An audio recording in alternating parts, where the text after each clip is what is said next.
Chapter 27. You are to construct an altar of acacia wood.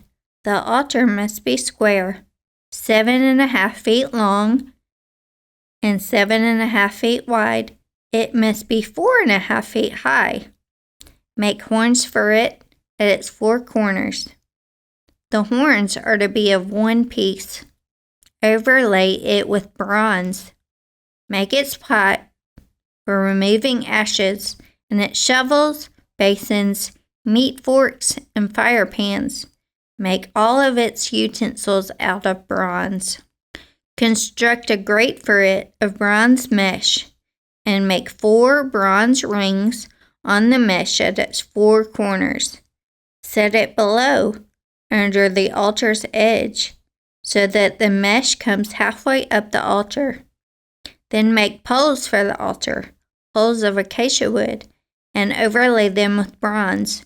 The poles are to be inserted into the rings so that the poles are on 2 sides of the altar when it is carried. Construct the altar with boards so that it is hollow. They are to make it just as it is shown to you on the mountain. You are to make the courtyard for the tabernacle.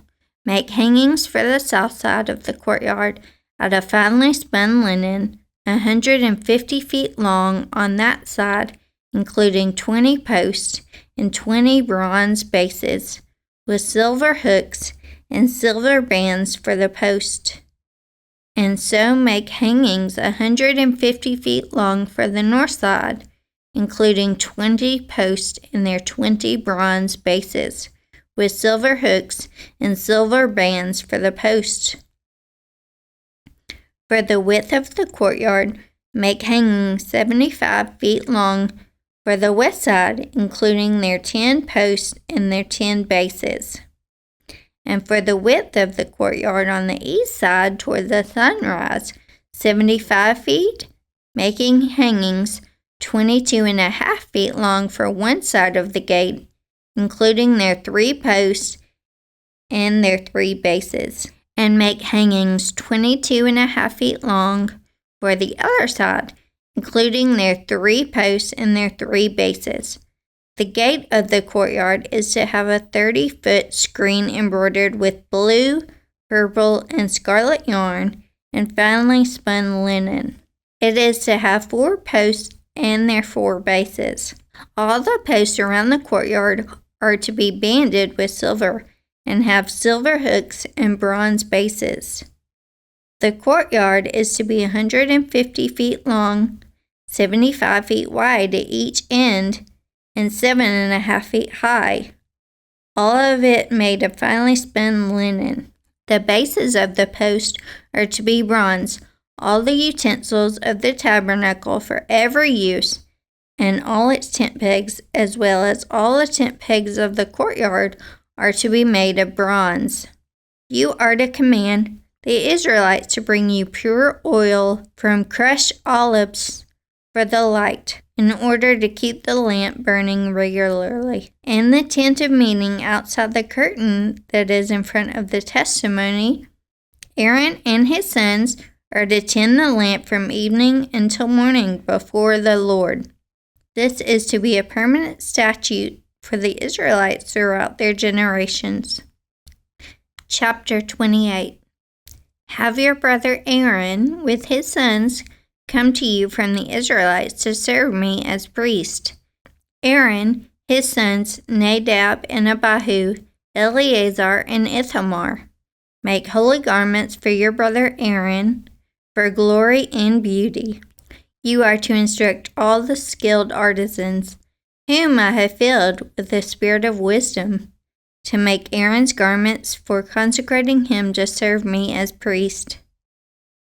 These are the garments that you must make: a breastpiece, an ephod, a robe, an especially worn tunic, a turban, and a sash. They are to make holy garments for your brother Aaron and his sons, so that they may serve me as priest. They should use gold, purple, and scarlet yarn and fine linen. They are to make the ephod of finely spun linen embroidered with gold, and with purple, blue, and scarlet yarn. It must have 2 shoulder pieces attached to its 2 edges so that it can be joined together. The artistically woven waistband that is on the ephod must be of 1 piece, according to the same workmanship of gold, of blue, purple, and scarlet yarn, and of finely spun linen. Take 2 onyx stones and engrave on them the names of Israel's sons, 6 of their names on the first stone, and the remaining 6 names on the second stone in the order of their birth. Engrave the 2 stones with the names of Israel's sons, as a gem cutter engraves a seal. Mount them, surrounded with gold filigree settings. Fasten both stones on the shoulder pieces of the ephod as memorial stones for the Israelites. Aaron will carry the names on his 2 shoulders before the Lord as a reminder. Fashion gold filigree settings and 2 chains of pure gold. You will make them of braided cord work and attach the cord chains to the settings. You are to make an embroidered breastpiece for making decisions. Make it with the same workmanship as the ephod. Make it of gold, of blue, purple, and scarlet yarn, and of finely spun linen. It must be square and folded double, 9 inches long and 9 inches wide. Place a setting of gemstones on it, 4 rows of stones. The first row should be a row of cornelian, topaz, and emerald. The second row, a turquoise, lapis lazuli, and a diamond. The third row, a jacinth, an agate, and an amethyst.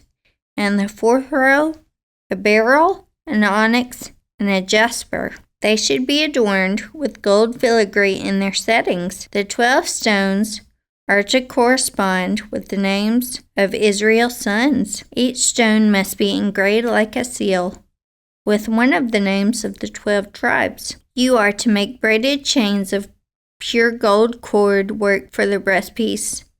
Fashion 2 gold rings for the breastpiece and attach them to its 2 corners. Then attach the 2 gold cords to the 2 gold rings at the corners of their breastpiece.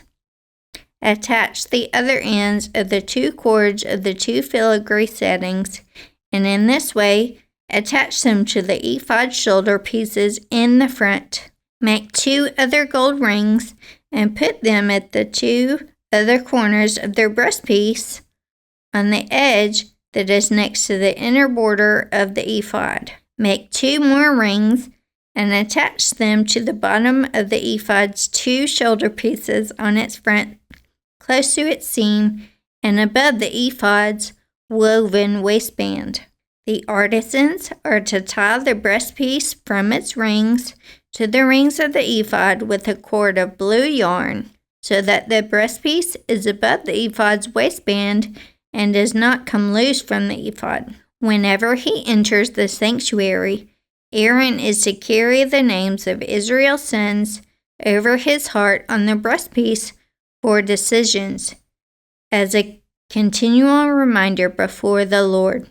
Place the Urim and Thummim in the breastpiece for decisions, so that they also will be over Aaron's heart when he comes before the Lord. Aaron will continually carry the means of decisions for the Israelites over his heart before the Lord. You are to make the robe of the ephod entirely of blue yarn. There should be an opening at its top in the center of it. Around the opening, there should be a woven collar with an opening like that of body armor, so that it does not tear. Make pomegranates of blue, purple, and scarlet yarn on its lower hem and all around it. Put gold bells between them all the way around, so that gold bells and pomegranate alternate around the lower hem of the robe. The robe will be worn by Aaron whenever he ministers, and its sound will be heard when he enters the sanctuary before the Lord and when he exits, so that he does not die. You are to make a pure gold medallion and engrave it, like the engraving of a seal, holy to the Lord. Fasten it to a cord of blue yarn so it can be placed on the turban. The medallion is to be on the front of the turban. It will be on Aaron's forehead, so that Aaron may bear the guilt connected with the holy offerings that the Israelites consecrate as all their holy gifts. It is always to be on his forehead, so that he may find acceptance with the Lord. You are to weave the tunic from fine linen, make a turban of fine linen, and make an embroidered sash. Make tunics, sashes, and headbands for Aaron's sons to give them glory and beauty. Put these on your brother Aaron and his sons. Then anoint, ordain, and consecrate them, so that they may serve me as priests. Make them linen undergarments to cover their naked bodies. They must extend from the waist to the thighs. These must be worn by Aaron and his sons whenever they enter the tent of meeting or approach the altar to minister in the sanctuary area, so that they do not incur guilt and die. This is to be a permanent statute for Aaron and his future descendants.